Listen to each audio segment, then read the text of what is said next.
Le service de médecine et réanimation du nouveau-né s'engage à déployer la charte du nouveau-né hospitalisé qui a été mise en place en novembre 2021.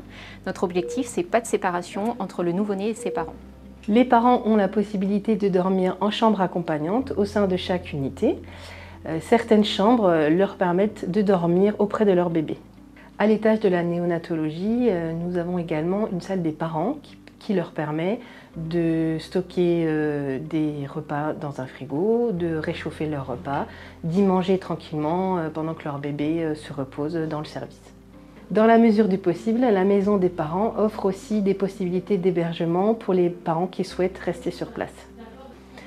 Cette maison des parents, qui se trouve juste à côté de l'hôpital, permet aux parents de dormir, de cuisiner, se restaurer, se reposer et aussi de laver leur linge, c'est-à-dire de vivre la vie au quotidien le plus confortablement possible. Alors j'ai pu bénéficier d'une chambre d'accompagnement, donc avec mon mari. Ça change tout au quotidien du coup, parce qu'on est avec notre bébé 24 heures sur 24. Donc on peut aller le voir n'importe quelle heure du jour et de la nuit, on en profite un maximum. Savoir que son bébé est à côté, même si on ne l'a pas avec nous dans la chambre, c'est quelque chose d'exceptionnel, quoi. Je peux manger sur place, donc les trajets, en effet, j'ai pas à me soucier de rentrer chez moi et de revenir à l'hôpital. Donc je fais vraiment tout, je vis à l'hôpital complètement. Je vis à l'hôpital avec mon bébé, voilà. Nous accueillons les enfants, les fratries notamment, frères et sœurs, et puis nous leur proposons des jeux. Pendant 2 heures, l'enfant est ici et la maman peut s'occuper de son bébé qui est donc dans les services. Ils sont contents de venir parce que justement on fait ce qu'ils aiment. Soit ils font de la pâte à modeler, soit ils font des dessins ou du bricolage. Et ils aiment ça, hein, puisque vraiment on s'occupe que d'eux pendant 2 heures et puis ils sont très contents, quoi.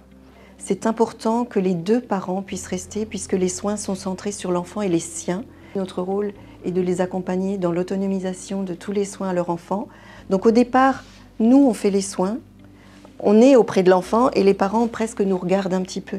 Et on est de plus en plus dans une approche justement qui est de s'écarter. C'est vraiment de se mettre en retrait petit à petit et leur montrer, en fait, vous savez. C'est vous qui êtes le mieux placé, c'est vous qui êtes le parent. Si une maman souhaite allaiter, une maman qui veut tirer son lait mais le donner au biberon, tout ça, c'est à nous de mettre des mots sur le projet avec les mamans en sachant et en lui disant bien qu'elle a le droit de modifier son projet, que la parole est libre et qu'il n'y a aucun jugement. On a la consultante en lactation qui vient dans le service voir les enfants, les mamans, au moment d'une alimentation, d'un allaitement, qui fait des formations aussi par rapport à tous les soucis que peuvent rencontrer les mamans qui allaitent et qui ont des problèmes. C'est vraiment très très important ce travail d'équipe pluridisciplinaire pour accompagner ces bébés et leurs parents vers un retour à domicile serein. Donc il y a la psychologue, l'assistante sociale, qui peuvent intervenir à la demande mais qui passent régulièrement de par elles-mêmes dans le service. On a également la psychomotricienne, l'orthophoniste qui interviennent surtout pour des enfants qui ont des problèmes neurologiques et problèmes d'oralité. Et si les parents le souhaitent, on peut contacter la puéricultrice durant l'hospitalisation s'ils veulent avoir un contact avec elle, qui peut même se déplacer à la maison pour déjà voir avec eux s'ils ont des questions. C'est vraiment un relais, mais on travaille d'abord ensemble. C'est cet ensemble qui importe et qui va rassurer les parents sur la suite pour qu'ils sachent que les puéricultrices de PMI sont vraiment des personnes ressources. Afin de soutenir les parents, de les accompagner au mieux, l'équipe les met en relation avec les associations de prématurés, l'association du service, l'association Espace, mais aussi l'association nationale, l'association SOS Préma.